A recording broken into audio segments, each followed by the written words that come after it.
Que a paz de Cristo invada o seu coração. Amém. Nós estamos direto do templo do Sei Itaipu, em Niterói, e nós temos uma missão. E a nossa missão é gerar vencedores. Uhul! A nossa missão é gerar vencedores. E é sobre isso que eu quero compartilhar com você. Não é um jargão, não é simplesmente uma frase solta. É mais do que tudo isso. É uma convocação de Deus para essa igreja. Nós somos geradores de vencedores. A leitura bíblica está em Gênesis capítulo 1, apenas o verso 31. E viu Deus tudo que tinha feito, e eis que era muito bom. E foi tarde e amanhã o dia sexto. Preste atenção, estamos vivendo aqui uma organização. Primeiro verso do primeiro capítulo da Bíblia Sagrada diz que a terra era sem forma e vazia, ou seja, desordem, era o caos. Mas Deus começa a colocar todas as coisas em ordem. E começa o verso 1 dizendo que tudo estava desorganizado. Mas encerra o primeiro capítulo dizendo que tudo era muito bom. Olha que Deus lindo, que faz do caos transformação. E nesse capítulo 1 você vai encontrar aí Deus mudando situações, Deus fazendo separação de águas e águas, né? Porque existe separação de águas e águas, águas limpas e águas sujas, águas doces e águas salgadas, de água, de terra, Deus criando todas as coisas. Deus cria o homem. Nesse primeiro capítulo encerra dizendo que Deus viu que tudo era muito bom o que ele tinha feito, e era o sexto dia. E no sétimo dia Deus descansa de uma criação que durou 6 dias. Eu começo a perceber nesse capítulo 1 que o homem é o maior projeto da criação. E Deus cria o homem com o projeto de ser mais do que vencedor. No verso 26, a partir do verso 26, no mesmo capítulo 1 de Gênesis, e disse Deus: façamos o homem à nossa imagem, conforme a nossa semelhança, e domine sobre os peixes do mar, sobre as aves dos céus, sobre o gado, sobre toda a terra e sobre todo réptil que se move sobre a terra. Então Deus, quando cria o homem, Deus não cria o homem sem propósito. Deus primeiro cria o homem segundo a sua imagem e segundo a sua semelhança. E Deus não cria o homem sozinho. Quando Deus foi criando todas as coisas, Deus foi liberando a palavra: haja, haja, haja, e ia acontecendo. Mas quando chega na vez de criar o homem, Deus reúne a Trindade e Deus diz: façamos o homem. E o homem não será feito pelo haja, o homem será feito pela própria mão do próprio Deus. Você sabia que para te criar, Deus se curva, pega o pó da terra e começa a formatar o homem. E sobre a vida do homem, Deus sopra o sopro divino, que é o Espírito do Senhor. E o homem deixa de ser um boneco para se tornar alma vivente.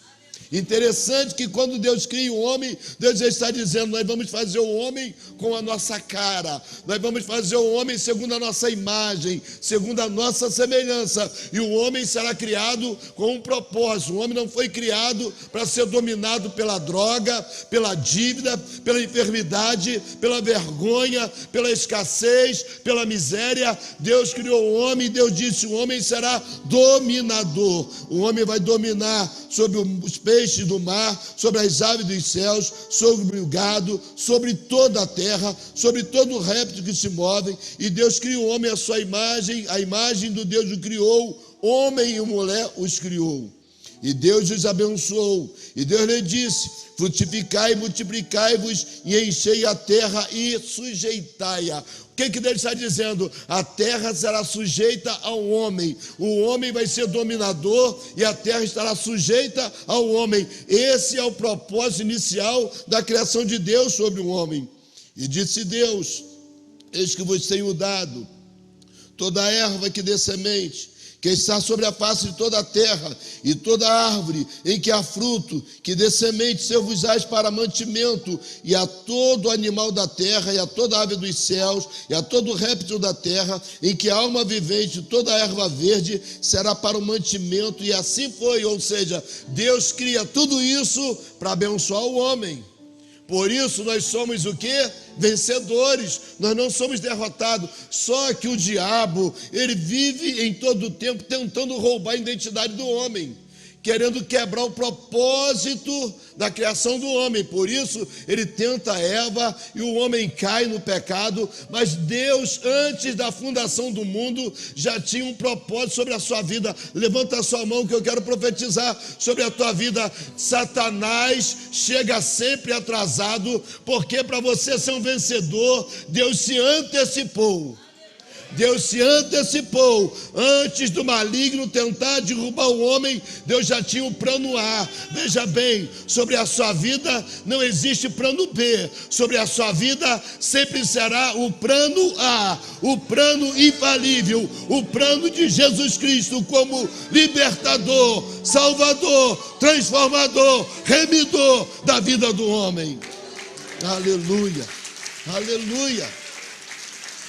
Pedro escreve na sua primeira carta, no capítulo 1, a partir do verso 18, Pedro diz: sabendo que não foi com coisas corruptíveis como prata ou ouro, que foste resgatados da vossa vã maneira de viver, que por tradição recebeste dos vossos pais, mas com o precioso sangue de Cristo, como de um cordeiro imaculado e incontaminado, o qual, na verdade, em outro tempo foi conhecido ainda antes da fundação do mundo, mas manifestado nestes últimos tempos por amor de vós. E por ele credes em Deus, que o ressuscitou dentre os mortos e lhe deu a glória, para que a vossa fé e a esperança estivessem em Deus.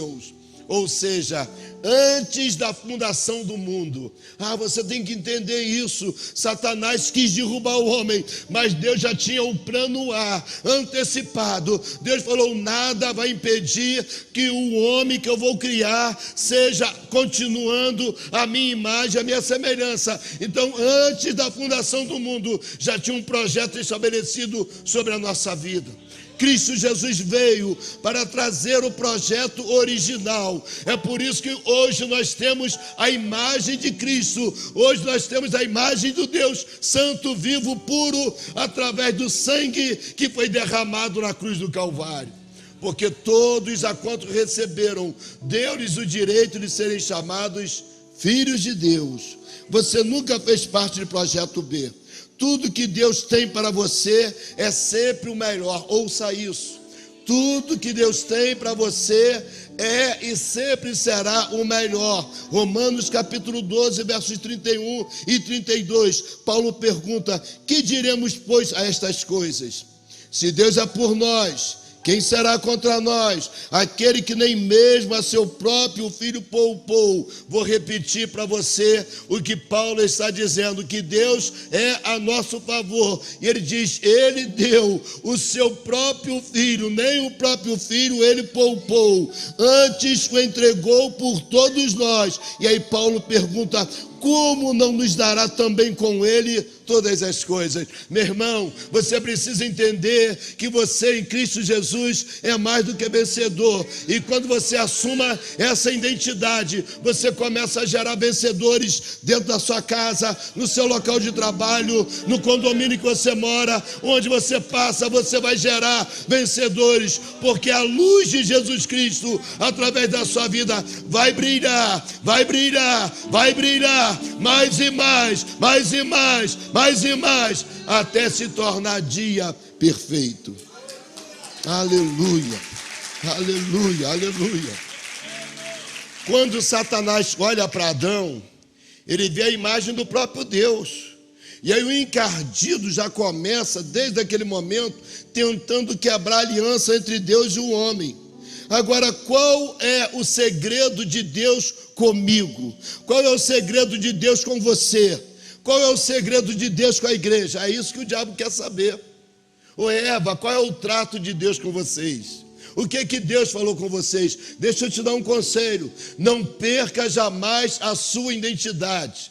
Satanás tenta Jesus, dizendo: se você é o Filho de Deus, está com fome, transforma essas pedras em pães. Jesus nunca deu ouvido à mentira de Satanás. Você precisa saber quem você é. Você é imagem, semelhança do Deus Criador. Você é o plano A, porque antes da fundação do mundo, Deus já tinha estabelecido a resposta. Porque se Adão falhar, eu já tenho um projeto. Porque se Abraão falhar e a sua descendência falhar, eu já tenho um projeto. Porque se Noé falhar, se Davi falhar, quem falhar, Deus já tem um projeto. Então você não é obra do acaso, você é um projeto de Deus para ser vencedor, para ser conquistador, para ser dominador sobre todas as coisas. Aleluia, aleluia, aleluia, aleluia. Satanás, ele é o acusador do crente. É isso que Apocalipse capítulo 12, verso 10 diz, que ele é o acusador do crente, que acusa de dia e de noite. Mas para toda acusação existe uma saída. A saída é, se confessarmos Jesus Cristo como nosso Senhor, Ele é fiel e justo para perdoar todos os nossos pecados e apagar toda injustiça. Quando você diz Jesus é o meu Senhor, a sua vida muda, a sua história muda, a sua trajetória muda. Sobre a sua vida não vale mais encantamento, sobre a sua vida não vale mais maldição, sobre a sua vida não vale mandinga, não vale agouro, porque Jesus pagou o preço para que você seja hoje justiça de Deus. Aleluia. Só que o homem se corrompe. Eli se corrompeu, fingiu que não estava vendo os seus filhos se corrompendo. E Deus fala: Eli, sobre a sua vida eu tinha jurado que sobre a sua família levantaria sempre um sacerdote. Mas a partir de agora eu elimino a promessa. O homem vai eliminando a promessa quando ele não segue o projeto de Deus. E o projeto de Deus é simples, irmãos. Quando Deus te abençoa, é um projeto. E o projeto de Deus é te abençoar mais. Cuidado para você não perder a bênção de Deus, porque existem pessoas que não entendem esse projeto. Está vestido, é projeto de Deus. Está de carro, é projeto de Deus. Tem uma casinha, é projeto de Deus. Está respirando, é projeto de Deus. E o projeto de Deus canaliza sempre para Ele, porque tudo é para a honra e para a glória dEle. É isso que Paulo diz: quer comais, quer bebais, ou façais qualquer outra coisa, fazei tudo para a glória do Senhor. Quando você entende esse projeto, você vai decolar, você vai alcançar alturas, porque o projeto de Deus é fazer algo que os seus olhos não viram, que o seu coração ainda não entendeu, que ainda não penetrou no coração do homem. É o que Deus já tem preparado para aqueles que o amam. Aleluia. Aleluia, aleluia. Deus pega Davi lá no monturo e começa a promover Davi, começa a abençoar Davi. E Davi se corrompe, porque existem pessoas, irmãos, que Deus vai abençoando e o cara não entende. Está de carro, qual é o propósito? É honrar a Deus. Está com dinheiro, qual é o propósito? É honrar a Deus. Você tem que entender que tudo que você tem vem de Deus. Você nasceu nu e vai voltar nu. O que você tem é graça, é bondade, é misericórdia, é favor de Deus sobre a sua vida. Então o meu dinheiro precisa glorificar a Deus.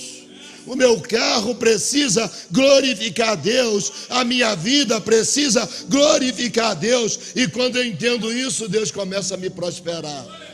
Davi, Deus foi abençoando. E chegou um ponto que Davi já não queria mais para a guerra. A Bíblia é clara, diz que no ano em que os reis iam para a guerra, Davi ficou no palácio. Ou seja, perdeu o propósito. Já estava bem na fita, já estava honrado, já estava vivendo melhor. E cuidado, quando você sai do propósito de Deus, Cuidado quando você perde a aliança com Deus. Cuidado quando você perde a direção do que Deus mandou você fazer. Deus abençoou Davi, mas Davi se corrompe. E aí Natan diz: Davi, se todas essas mulheres que eram do teu Senhor, veja bem, não eram mulheres de Davi, eram as mulheres de Saul. Deus te entregou tudo, Deus te entregou o palácio, Deus te entregou o reinado, Deus te entregou até as mulheres que eram do teu Senhor, e se essas fossem poucas ainda, Deus te daria mais. Por que, irmãos, Deus está dizendo isso? Porque quando nós somos fiéis no pouco, Deus acrescenta muito. Quando eu honro a Deus com aquilo que eu tenho, Deus acrescenta na minha vida. Porque quando eu entendo que o projeto é para o louvor, é para a honra, é para a glória dele, Deus vai trazer tesouros escondidos. Davi, se era pouco ainda, Deus te daria mais, Davi. O que Davi faz? Reconhece o erro. E quando um homem reconhece o erro, Deus libera o perdão. Pior é aquele que bate no peito e diz: eu não erro, eu não peco, eu não tenho transgressão contra Deus. Davi disse: eu pequei contra Deus. E o profeta na mesma hora diz: você não vai morrer. Porque Davi ia morrer. Palavra de rei não volta atrás. O próprio Davi disse: esse homem é digno de morte. Mas quando Natan afronta dizendo: você é esse homem, Davi reconhece e diz: eu pequei contra Deus. Senhor, me lava com isopo.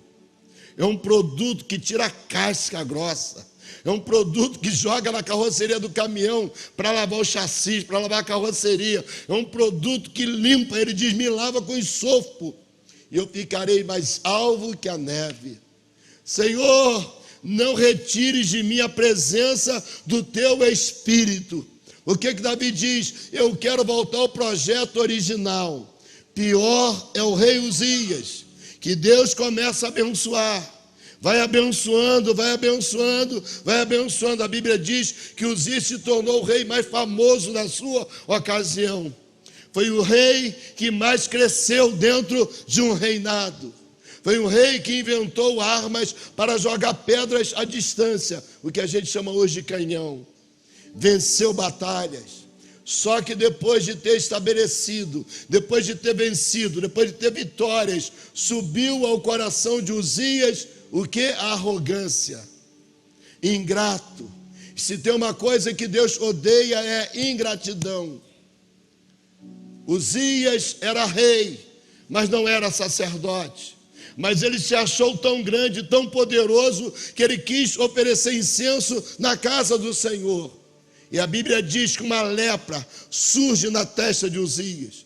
E ele morreu como leproso e foi enterrado fora da cidade. Sabe por quê? Porque quebrou o projeto de ser vencedor. A minha palavra nessa hora tem endereço certo. A oração que precisamos fazer: Deus, não nos deixe corromper. Deus, não nos deixe ser prepotentes. Deus, não nos deixe pensar que somos dono daquilo que o Senhor confiou a nós.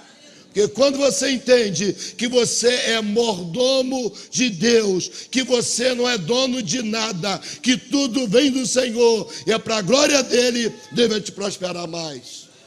Quando você entende que a sua família é para a honra e para a glória do Senhor, que a tua empresa é para a honra e para a glória do Senhor, que o seu viver é para a honra e para a glória do Senhor, Deus vai continuar te abençoando.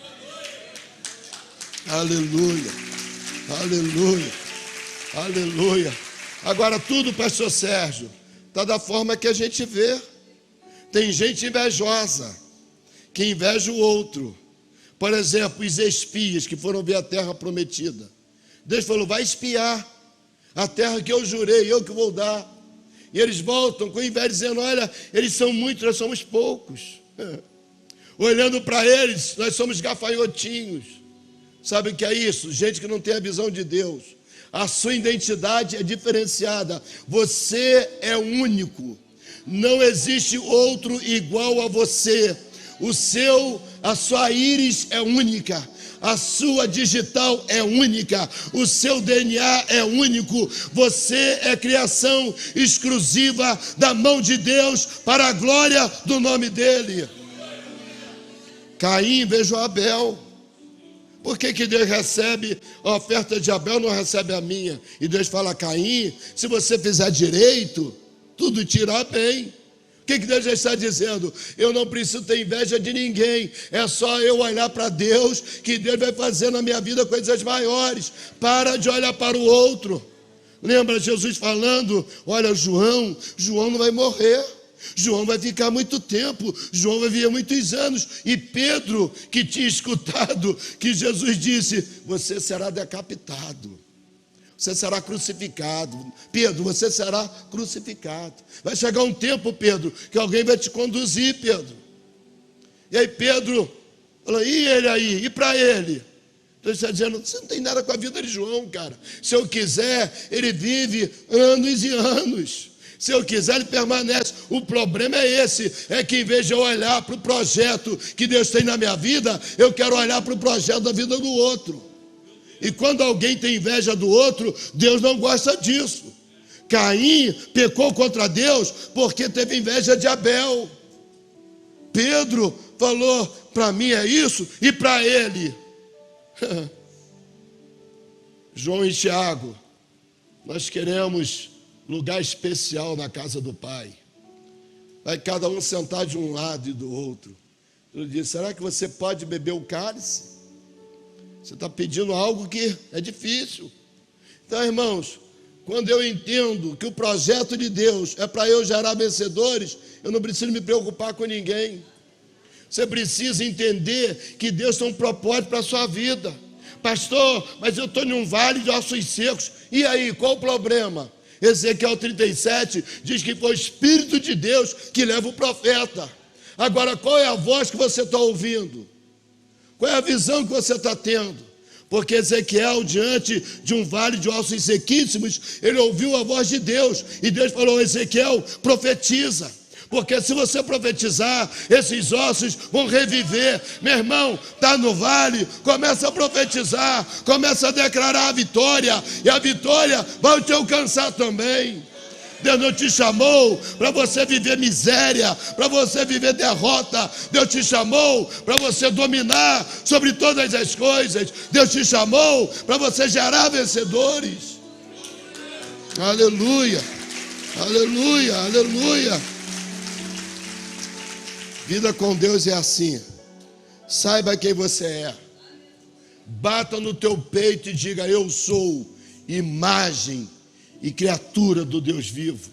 Eu fui gerado para ser dominador e não para ser dominado. Porque o peixe foi gerado para viver dentro d'água.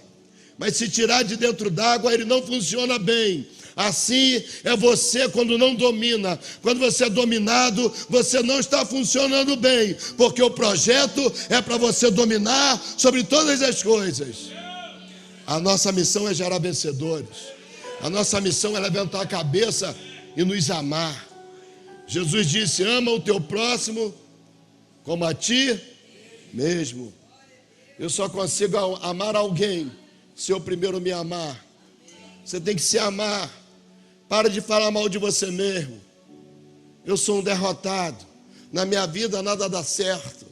Tudo que eu faço quebra. Está repreendido hoje essa palavra. A nossa missão é gerar vencedores. Começa a gerar primeiro dentro de você o vencedor que você é. E a sua casa será uma casa vencedora. Os teus filhos serão vencedores. Gere primeiro dentro de você o vencedor que você é. E a história muda para você. Aleluia. Aleluia. Eu quero falar com você, é com você mesmo, que precisa tomar uma decisão radical, uma decisão de receber Jesus como seu Senhor. Veja bem, se não dá para viver sem Jesus, pior é morrer sem Jesus. Imagina alguém que conhece Jesus, que sabe que Jesus é real, que Jesus é verdadeiro, e morrer sem Jesus, ser condenado eternamente. Não é isso que Deus tem para você. Você precisa agora se reconciliar com o Senhor. Envie uma mensagem para o WhatsApp, o número está aparecendo aí na sua tela. Escreva: eu recebo e eu tenho certeza. Esse é o código que o Espírito Santo precisa para mudar a sua história. E se você faz assim, nunca mais acusação sobre a sua vida, porque o sangue de Jesus Cristo, seu Filho, nos purifica de todo o pecado. Eu tenho certeza, nova vida para você, uma nova página, um novo tempo de alegria e vitória. Deus te abençoe rica e abundantemente. Tá vendo esse carro? Pode ser seu. Em julho, dias 15 e 16, sexta e sábado, está de volta a nossa tradicional Festa da Roça. Por conta da pandemia, ficamos um tempinho sem a festa, mas este ano estaremos de volta e vai rolar muita música. Não sei se a igreja está subindo. Comidas típicas, brincadeiras, música ao vivo e, é claro, sorteio de um CrossFox 2013 totalmente revisado. Um presentão da Alamo Proteção Veicular para participar do sorteio e se dar bem. Levando para casa este carro, basta adquirir o seu cupom por apenas R$50. Lembrando que toda a renda do evento é para pagar a prestação intermediária da casa do Espaço GV e reforma do Espaço Kids. Então não fique de fora desta festa. Mais informações no Sei Itaipu. Que tal um plano de saúde que realmente atenda às suas necessidades? Conheça a Amparo Consultoria em Seguros e Plano de Saúde, empresa do Grupo Amparo, com 10 anos de experiência em atendimento assistencial 24 horas. Amparo Consultoria pode te ajudar. Ligue agora e converse com um dos nossos consultores, 3584-3242 ou pelo WhatsApp 97013-9196. Mais informações: www.segurosamparo.com.br. Venha ser Amparo você também. Rio Ambulâncias, uma excelente opção para transporte eletivo de pacientes entre hospitais, residências, clínicas e exames. Veículos novos com equipamentos completos para remoções complexas. Mais informações: 3620-3269. 3620-3269. Rio Ambulâncias, patrocinador oficial do Gerando Vencedores. Só você sabe o quanto se esforçou para realizar o seu sonho. Mas e agora? Como proteger o seu veículo de roubo, furto e colisão sem apertar no bolso? Agora ficou fácil. Com a Alamo, você mantém seu carro protegido a partir de R$ 99,00 por mês. Isso é coisa de gênio! Faça uma cotação agora. É simples e rápido. Alamo, genial é estar protegido.